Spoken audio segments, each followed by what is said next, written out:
Oh, man. Bro! Are you mimicking me? Now's not the time. Come on. No, I mean, one of our buddies is here, for real. Quite a few of them, actually. Aurora and Aoife, what brings you to Fontaine? Huh? How come you're... Ah, I'm guessing Kanich is here because of that international smuggling case, right? I've heard quite a bit about that. Word sure gets around quickly, huh? First time abroad and you're already making headlines. Oh, stop it. It's not like I was the center of attention. Wasn't expecting to see the Traveler and Paimon here too, though. Come on, Aoife. Huh?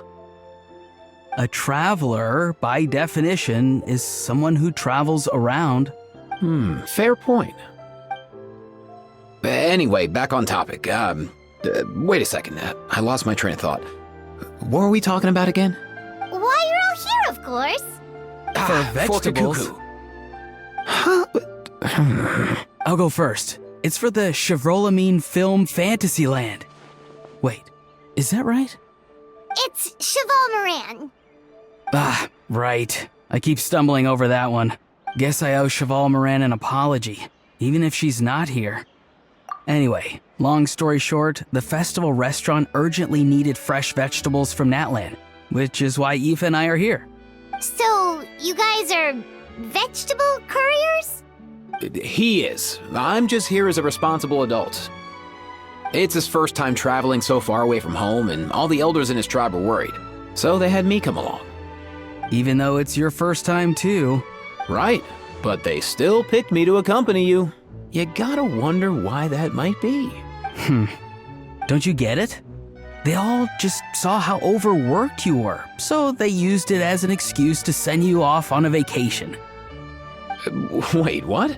So I'm getting the grandson treatment now too? See, doesn't matter how much older you are than this dude. Hang out with him long enough, and you'll eventually find yourself being treated like a kid. Meaning everyone looks after you. What's so bad about that? In theory, nothing at all. In that case, guess I better start over. Hi guys, my name's Aoife, and I just turned 5.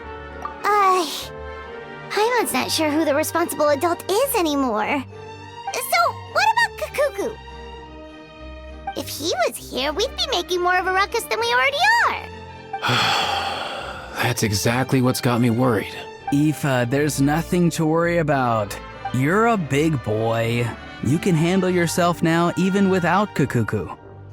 You think that's what I'm worried about? Anyway, my priority right now is Kakuku. Suffice it to say, Kakuku's in big doo-doo. How so? He's so small, and all he knows are a few harmless phrases.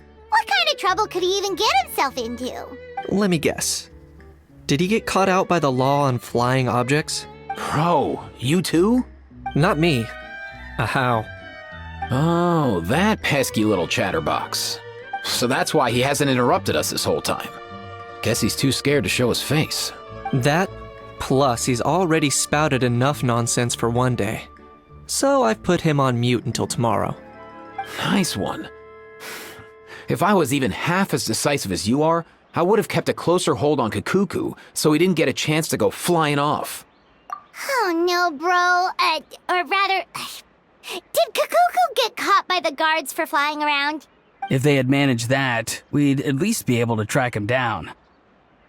But when the guards started chasing him, Kakuku flew into that building next door.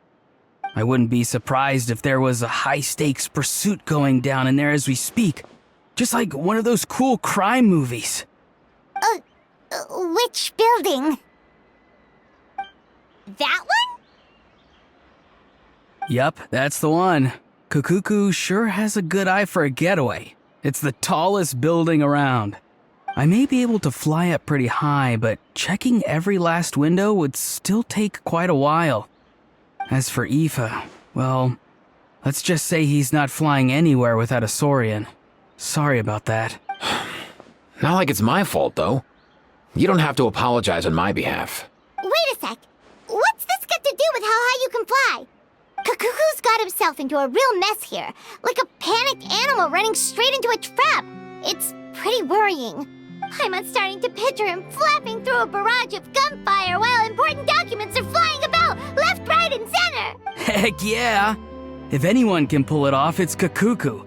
He's always been such an awesome Saurus. I believe in him. For real now? Do you even hear yourself, bro? Of course I'm for real. I'd never make light of something like that. All right, everyone's an awesome Saurus. Well, the human version.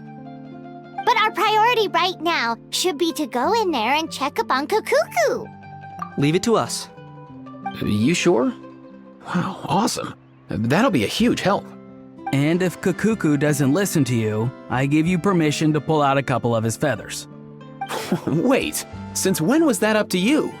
Well, then it's your call, bro.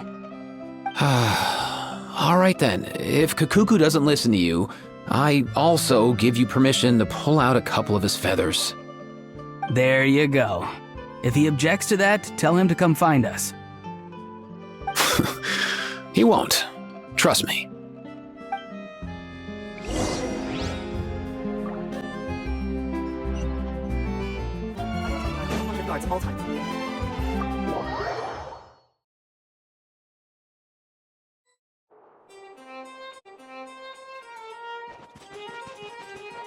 Nothing new there.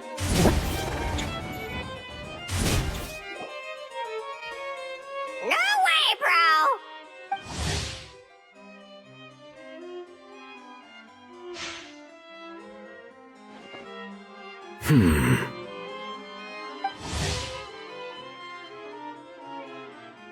Did he say he came from Natlan?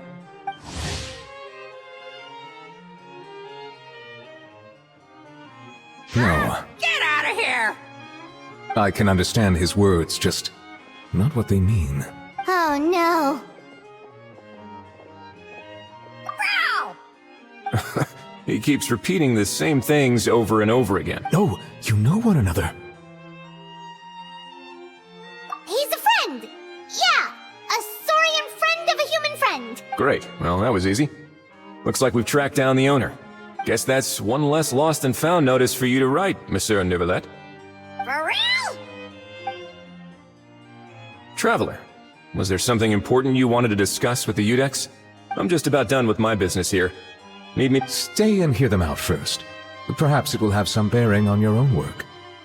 If I'm not mistaken, you are the same Mr. Kanich who served as a witness in the smuggling trial? I take it there's been a further development in the case. That's right. Very perceptive, Mr. Udex. So you've met Nervalet before? But wasn't the trial overseen by another judge? I've seen his photo in the papers. But as for this other gentleman... Allow me to introduce you to Mr. Wrisley, administrator of the Fortress of Meripede. Or in layman's terms, Fontaine's prison warden. Please, feel free to share anything about the case. There's no need to keep anything from him. Pleasure to meet you. Pleasure to meet you! Wow, that sounded just like me. But should we really discuss official business in front of the Saurian? Oh wow, oh no! I believe he said, or rather, I suppose he meant, that he'll keep this to himself. Though I should mention, Mr. Kukuku, that we will have to ask you to sign a confidentiality agreement. Sure thing, bro! Let us return to the matter at hand. Mr. Kanich, was there something else you wanted to discuss relating to the case? Yes. Let me fill you in.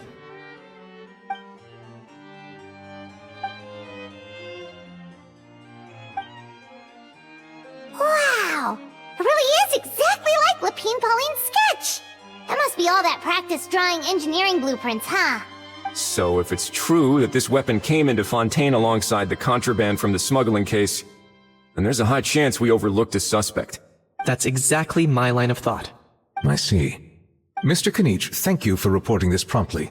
I'll arrange for the Marechaussee Phantom to investigate right away. We should begin by questioning the prisoners in custody.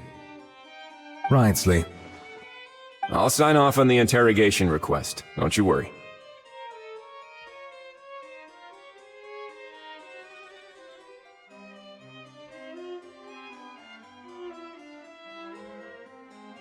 That would be much appreciated. It's lucky that the Palais Mermonia wasn't scheduled to release any public bulletins today, and that this guns lost and found notice hasn't been written up yet. In other words, the news hasn't leaked. I'll be staying in Fontaine for the time being. If there's any progress in the investigation or you need my help, feel free to reach out anytime. Yep, we were just about to go help out with Lapine Pauline's convention.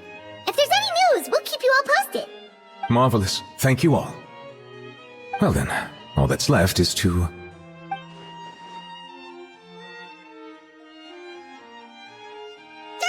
You miss me, bro? He really does come out with the most unexpected things. Who did he learn it all from? Huh. Well, it's pretty extraordinary. Anyway, according to due process, we must first determine whether Mr. Kakuku qualifies as a flying object. And, following on from our conversation just now, he also needs to sign a confidentiality agreement. Drafting said agreement may take some time. Looks like you'll be staying with us for a while then, Kakuku. Excited? That would save us a lot of trouble. Many thanks. All right then, we'd better get going. No need to see us off.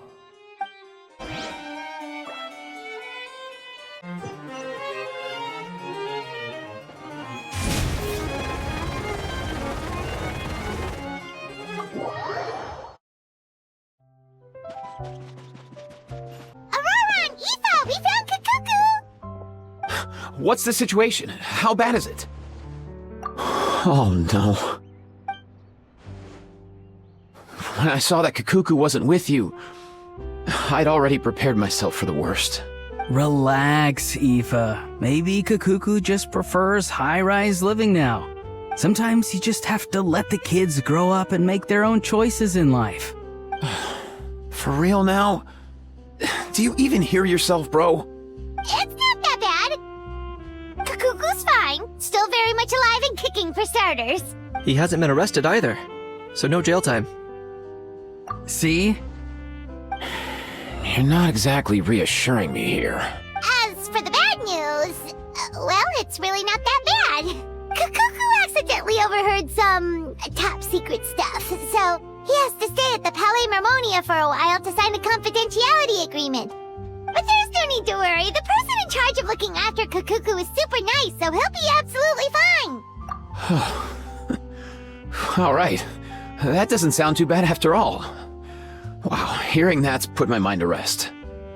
But based on my understanding of how things work here, the ban on flying objects should be over by the time Kakuku actually gets out. What a shame.